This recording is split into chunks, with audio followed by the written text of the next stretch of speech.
aí, meus amigos e amigas do Movimento Pedagogia das Virtudes. Hoje nós vamos fazer mais uma atividade, que é o Café com Virtudes. Nós contamos hoje com a presença do Dr. André de Moura Soares, defensor público há 14 anos, militando na área do direito há 20 e poucos anos, e que tem uma longa experiência no processo de inclusão social. Ele vai falar de inclusão, direitos e oportunidades para todos. Esse tema é um tema que diz diretamente respeito ao movimento Pedagogia das Virtudes, porque vão ser levantados aspectos que dizem diretamente a relação da sociedade com as pessoas que apresentam deficiência. Doutor, fique à vontade.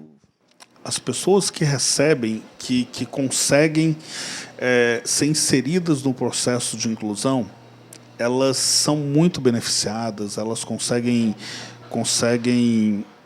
ganhos para a sua vida social muito grandes, mas incomparavelmente pequenos quando as pessoas que não necessitam, em tese, da inclusão, por não possuírem deficiências, mas que são as maiores beneficiadas. Alguns estudos demonstram, por exemplo, que em turmas de crianças em que se pratica a inclusão, as crianças normotípicas, as crianças sem nenhuma dificuldade neurológica ou sem nenhuma espécie de deficiência, elas desenvolvem a virtude do respeito. Elas desenvolvem uma consideração com o outro que, em geral, as pessoas e as crianças que não vivenciaram esse processo de inclusão, elas não experimentaram. O Brasil é um país ainda muito incipiente na questão da inclusão social e da inclusão das pessoas com deficiências. Várias gerações, a minha, por exemplo, nós não tivemos a oportunidade de conviver com colegas de escola, com colegas no parquinho, nas atividades que tivessem deficiência. Talvez por isso a nossa sociedade hoje ainda seja muito intolerante com o diferente, com a diversidade das pessoas. E esse é um fenômeno cultural cultural e sociológico que ele tem sido muito debatido nas academias, mas mais do que o debate nas academias, ele tem sido experimentado na prática. As crianças que vivem a inclusão são crianças que crescem respeitando o próximo, respeitando as diferenças e respeitando o tempo dos outros. E é um fenômeno mundial. É um fenômeno que ele é inexplicável, talvez tenha alguma coisa incrustada no nosso DNA, mas a solidariedade, o respeito, eles fazem parte da essência humana. Só que essa vida conturbada, essa vida que só pensa em bens materiais, que só pensa em dinheiro, é uma vida que tudo é para ontem, talvez a nossa essência, o que tem de melhor no ser humano, nós estejamos perdendo. E a inclusão tem se mostrado um processo pedagógico para fomentar virtudes, a virtude da solidariedade, a virtude da compaixão, e isso tem se tornado cada vez mais concreto na vida de várias pessoas. Isso não pode ser encarado como um movimento ideológico ou como um movimento meramente acadêmico. Ele é um movimento que acontece na minha vida, na vida de cada uma das pessoas que toma contato com esse processo. Na Síria, com grave crise de refugiados, os atos de solidariedade, os atos mais belos de solidariedade humana estão sendo realizados pelos próprios sírios, que estão acolhendo os filhos, os órfãos, com deficiência. As pessoas que vivem uma tragédia humanitária com poucos precedentes na história humana, mesmo em meio ao caos, elas têm desenvolvido a solidariedade, que é uma virtude que eu acho que ela é inata ao ser humano, mas que nós perdemos ao longo do tempo com essas crianças. Com crianças que até pouco tempo eram consideradas como um rejeito da sociedade. E que hoje as virtudes elas estão crescendo. Na minha atividade como defensor público, eu tenho, por diversas razões, me deparado com crianças e com pessoas em situação de vulnerabilidade social, em situações de vulnerabilidade física, por falta de tratamentos, enfim, por uma vasta gama de fatores que afligem a nossa sociedade. Mas o contato com as pessoas com deficiência, com as pessoas mais fragilizadas, invariavelmente, desfazem com que desperte no ser humano, nas pessoas que estão próximas, a solidariedade, o amor ao próximo.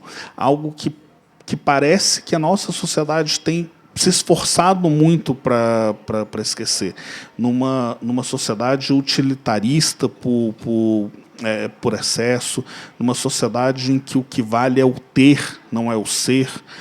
É uma sociedade que perdeu a candura de olhar nas outras pessoas e enxergar nelas uma beleza onde aparentemente só existe feiura, onde aparentemente não existe nada de bom. Eu comparo a essa virtude que aflora da inclusão como aquelas pequenas plantinhas que brotam no cimento. Essa virtude da inclusão, ela está conseguindo, mesmo em países em que a inclusão ainda engatinha, como no Brasil, ela está conseguindo romper o cimento da indiferença, o cimento da maldade, que também faz parte do ser humano, e desabrochar em cenas riquíssimas. Em cenas riquíssimas. Por isso, eu sempre digo, as pessoas que mais se beneficiam da inclusão não são as pessoas com deficiências físicas, com deficiências mentais ou com qualquer espécie de diferença entre o que é típico, entre o que é considerado, entre aspas, normal. As pessoas que mais se beneficiam com as diferenças são aquelas que estão num padrão, que estão planificadas no extrato social. As famílias que têm filhos com deficiência, as estatísticas mostram isso, elas sofrem menos, por exemplo, com divórcio. Elas sofrem menos com abusos sexuais. Elas sofrem menos com abuso de álcool e de drogas. As famílias que possuem alguém com uma deficiência, normalmente são famílias que se unem, apesar de todas as dificuldades que elas enfrentam, mas elas são famílias que cultivam a virtude da solidariedade. Por quê? A gente pode pensar, por exemplo, eu vou dar um exemplo aqui aleatório, as famílias de crianças e de pessoas com deficiência que sofrem de epilepsias graves. Essas famílias hoje estão organizadas em prol das famílias com recursos e sem recursos para incorporar novos tratamentos, novas modalidades terapêuticas ao cenário médico dessas crianças. As famílias com síndrome de Down, que talvez seja a deficiência mais comum, elas se organizaram e elas se organizam, mesmo as que têm recursos, em prol também das crianças que não têm. Por quê? Porque elas acabam percebendo a riqueza que a diferença tem. A diferença que uma criança com síndrome de Down ou que uma criança com autismo ela tem para oferecer ao mundo. Recentemente, um adolescente com autismo foi convidado para fazer um passeio de helicóptero pela ilha de Manhattan, em Nova York. Passeio de 40 minutos, 50 minutos. Ela desceu do helicóptero, pegou uma tela branca, um papel e conseguiu desenhar a ilha de Manhattan com todos os detalhes de todos os prédios. um adolescente com autismo conseguiu, em 40 minutos, 50 minutos de não sei o tempo precisamente, retratar os detalhes dos prédios. Por quê? Porque ela tem uma percepção diferente da maior parte das pessoas. E quem é que disse que essa percepção dela é inferior à minha ou de qualquer outra pessoa? Porque eu não consigo desenhar nenhuma casinha. Os meus desenhos na escola de casinha eram assim, uma árvore muito tosca, uma chaminézinha, uma porta e só. Desenhar uma ilha de Manhattan? Por quê? E nós não nos beneficiamos dessa diversidade, porque nós simplesmente deixamos que isso passe. E as famílias, e as crianças, e as pessoas que convivem com a inclusão, elas têm conseguido perceber a riqueza que existe nisso. E não só com crianças, com idosos. Eu tive contato essa semana com uma senhora de 77 anos que teve hanseníase, uma história de vida terrível, que faz tratamento aqui no HUB, que sofre de sequelas terríveis de uma doença medieval, que é a lepra. Mas a riqueza da história da vida dessa pessoa, poucas pessoas têm. Uma história fabulosa de superação. E como defensor, eu tenho tido a oportunidade de ver que nas dificuldades, nas diferenças, é que brotam as flores mais bonitas, aquelas que são mais vistosas, que são aquelas que são as mais fortes. Antigamente, o diferente, ele, por algum motivo, ele era escondido. Quanta riqueza nós perdemos nisso? Quantas riquezas? Ao longo da história, na busca pela sobrevivência, nós deixamos de aproveitar tudo isso. O que mostra o tanto que essa planificação, essa forma de entendimento que nós temos em relação às pessoas, ela é equivocada e ela é prejudicial a nós mesmos.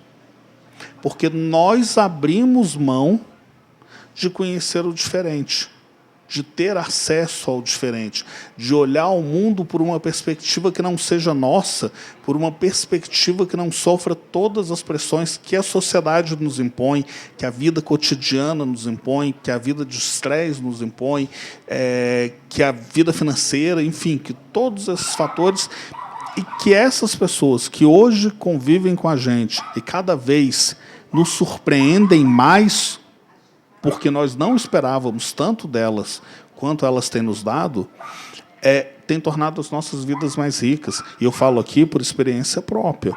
Tenho contato com crianças com fenilcetonúria, com hemofilia, com câncer, com síndrome de Down, com autismo, com paralisia cerebral, cotidianamente. E é raro o dia que eu não tenha uma história inspiradora para contar. É raro o dia que eu não veja no exemplo de um pai, de uma mãe, de um amigo, de alguém que está lutando para garantir inclusão e dignidade para uma pessoa com deficiência, algo que, para mim, serve como um tapa na cara, para dizer por que eu não mudo, por que eu não me comporto como essas pessoas. Por que eu viro os olhos diante dessas pessoas? E tudo isso me leva sempre a uma mesma conclusão. As minhas atitudes, as atitudes que a sociedade tem para com essas pessoas, elas precisam ser mostradas. Essas pessoas que nós muitas vezes simplesmente ignoramos ou que nós consideramos como inferior, elas têm uma visão de mundo peculiar. Mas peculiar não significa errada. Elas valorizam o que realmente importa. São essas pessoas que valorizam um abraço. Enquanto nós, ditos normais, não valorizamos um abraço. Nós valorizamos dinheiro. Nós valorizamos veículos, propriedades, tudo, menos a vida. Mas uma pessoa que precisa lutar contra a própria natureza, contra as próprias deficiências, para viver, ela sabe o valor que a vida tem. Ela sabe exatamente o que ela precisa fazer para ser feliz. E, apesar de todas as dificuldades, que elas enfrentam, raramente, não me lembro de nenhum caso nos últimos 14 ou 15 anos de uma pessoa com deficiência se fazendo de coitadinha, com pena. O que eu vejo são pessoas que lutam para viver, porque sabem que hoje pode ser o último respiro, que hoje pode ser a última chance de ser feliz, e elas são. Nós não. As pessoas ditas normais, nós pensamos, não, eu vou ganhar um dinheiro hoje, vou trabalhar, vou ficar até de madrugada trabalhando, vou juntar dinheiro, porque lá na frente eu vou ser feliz. E, às vezes, o lá na frente não chega. Olhar a simplicidade dessas pessoas que têm deficiência, não somos nós que estamos fazendo bem para ela. Não somos nós que estamos fazendo favor ao incluir uma criança com deficiência. Definitivamente, nós não estamos fazendo nenhuma espécie de favor. Elas, sim. Elas estão nos fazendo favor, elas estão nos favorecendo, elas estão permitindo que nós, que muitas vezes não enxergamos o que precisa ser enxergado, possamos ver o mundo por uma perspectiva diferente. Como seria infeliz esse mundo se todas as pessoas fossem normais? Como seria infeliz esse mundo em que todas as pessoas estivessem só brigando por dinheiro e não para respirar? E não para sorrir, e não para ser feliz. E aí surge o que os acadêmicos classificam como barreiras atitudinais. Sabe o que impede que essas pessoas sejam mais felizes? Sabe o que nos impede de sermos mais felizes? Porque nós criamos barreiras para impedir que eles tenham uma atitude mais digna, para que eles tenham uma vida mais digna. E é essa a virtude que nós precisamos começar a pensar. Como eu vou mudar as barreiras? Como eu vou tirar as atitudes do meu comportamento que impedem que as pessoas com deficiência sejam integradas na sociedade, que elas sejam aceitas? E é o que eu costumo dizer sempre. Não basta mudar uma lei. Eu preciso mudar a minha atitude. Todos nós precisamos mudar as nossas atitudes, porque através dos nossos próprios eixos nós podemos transformar o mundo. Então, para a pedagogia da virtude, eu acho que o principal é olhar a simplicidade das pessoas com deficiência, olhar as dificuldades e as lutas que elas enfrentam, mas, sobretudo, olhar a forma corajosa, a forma destemida com que elas enfrentam, com que elas nos enfrentam, com que elas enfrentam o mundo que nós criamos. O mundo perverso. Mas que eles estão mudando. As pessoas com deficiência é que estão mudando o mundo. Não somos nós que estamos mudando o mundo em favor delas. E quando nós tivermos essa mudança de paradigma, de percepção, para ver que não sou eu quem sou bonzinho, não é a sociedade que está se compadecendo com a pessoa com deficiência. São eles que estão transformando o mundo. São eles que estão abrindo espaço para que possamos ter um mundo mais justo, mais solidário. São eles que estão desbravando, são eles que estão, desculpem a expressão, mas são eles, as pessoas com deficiência, que estão corrigindo as lambanças que nossa sociedade fez e faz.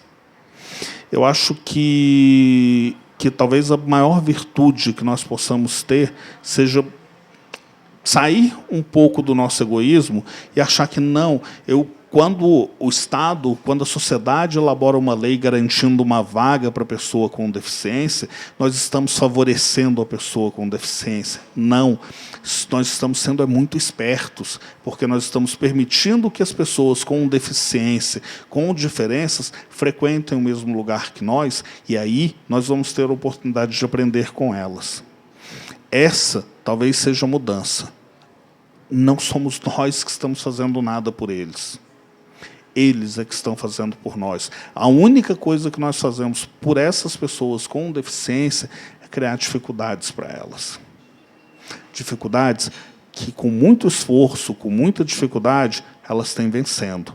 Talvez a nossa maior virtude, a virtude a ser desejada em relação à inclusão, seja de pararmos de criar dificuldades, criar obstáculos para que eles possam se desenvolver, para que eles possam nos ensinar como ser gente.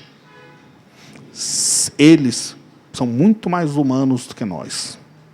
Isso, a experiência de 14 anos como defensor público, 14 anos convivendo com pessoas com deficiência, com pessoas que têm toda a gama de dificuldades que possa imaginar, eu não tenho nenhuma dúvida em dizer, eles, as pessoas com deficiência, as pessoas chamadas de diferentes, eles é que são os normais.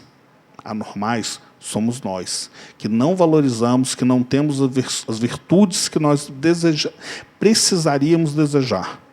Normais são eles, anormais somos nós. Obrigado. Bem, a gente agradece muito.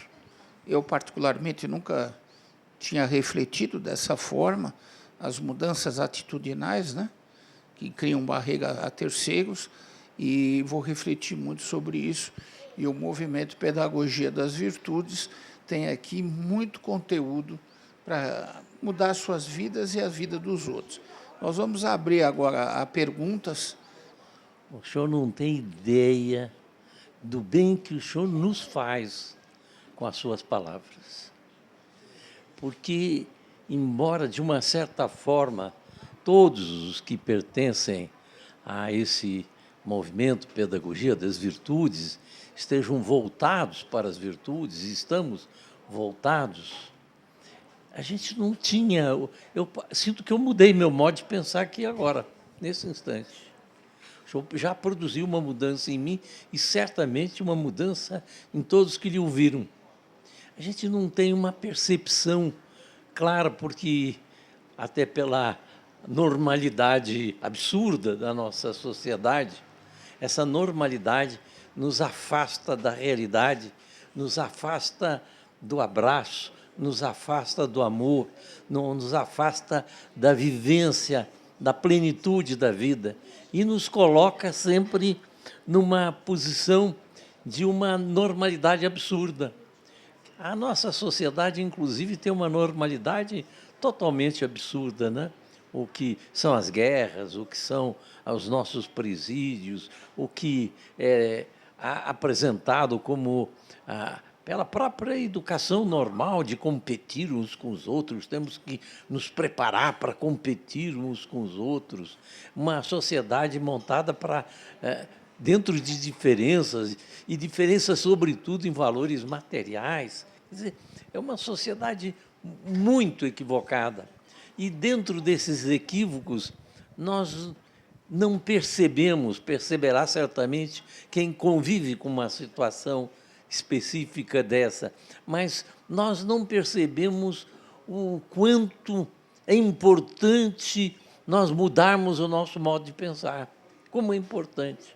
Pelo contrário, geralmente a gente tem uma natureza de se encolher diante do diferente que nos parece, que há uma situação ali de sofrimento, de deficiência, de encolher. Estamos com amor, mas encolhidos e não entregues a esse amor que é preciso.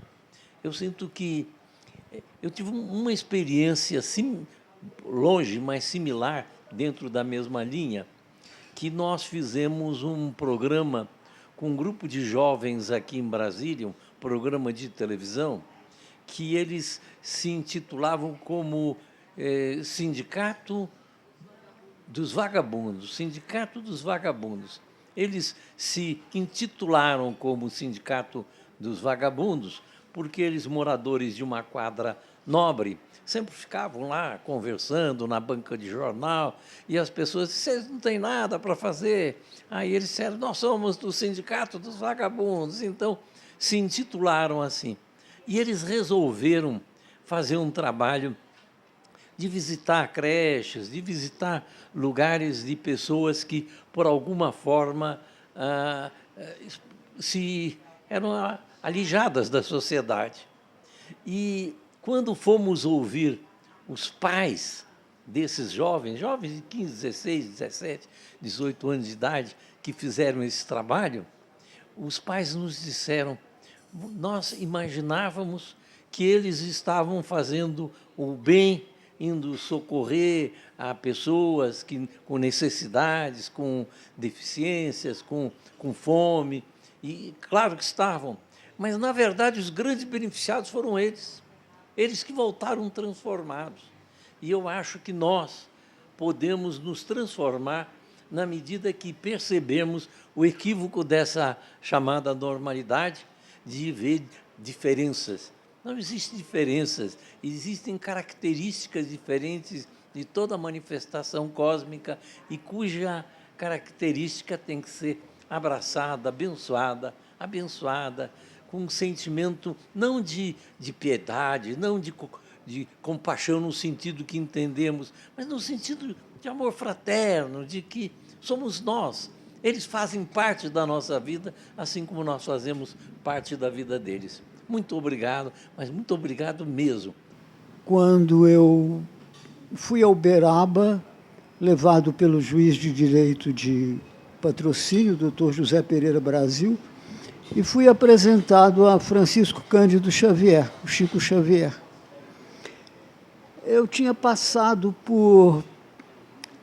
depois dos meus 10 anos de ateísmo, eu não encontrava solução para os meus problemas e procurava apoio na psicanálise, mas que também redundou num fracasso e eu acabei nas mãos da psiquiatria, e tendo conhecido as sucursais do inferno, que eram os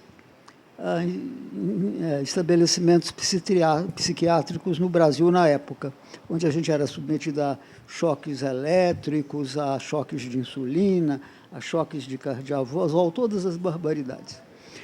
E quando eu fui ao Chico, na primeira noite em que eu estava lá, ao término da reunião, Chico teve um cuidado enorme em me colocar em contato com uma senhora que fazia um trabalho de visita ao bairro mais pobre da cidade. Era uma visita, acho que quinzenal ou semanal, já não me lembro, fazem muitos anos. E nós visitávamos esses lares, levávamos algum recurso, alimento, às vezes medicamento para pessoas necessitadas, levávamos o Evangelho, fazíamos a leitura do Evangelho, fazíamos uma prece e voltávamos para casa absolutamente transformados, porque nós havíamos conhecido pessoas em extrema dificuldade e nós nos víamos ajudando, auxiliando, sendo úteis e voltávamos felizes, agradecidos e sentindo que as nossas dores, os nossos problemas não eram nada diante da situação que outras criaturas enfrentavam. Não é? Isso era uma terapia que ele encaminhava as pessoas que, como eu, chegavam naquele estado, principalmente, não é? De miserabilidade total. Não sei se contribuir com alguma coisa, mas obrigado pela oportunidade. Obrigado. Estamos terminando esse nosso Café com Virtudes, bastante modificados por causa de uma reflexão tão profunda. Agradecemos muito o doutor André de Moura Soares, defensor público aqui em Brasília, e as portas do movimento estão abertas. Eu acredito que o movimento vai mudar muito, depois dessas reflexões. Alguma palavra final você quer dar, não? Espero que tenha outras oportunidades, espero que sempre nos leve à reflexão. Ninguém, o contato com as pessoas, eles nos modifica, eles nos faz pensar. E se tivermos conseguido esse objetivo, eu já me dou muito por feliz, porque eu acho que quando a gente para pensar no outro e para pensar sobre a perspectiva do outro, nós crescemos. Então, agradeço a oportunidade, obrigado e sempre que puder, estou à disposição. Bem, nós terminamos e até o nosso próximo Café com Virtudes. Obrigado.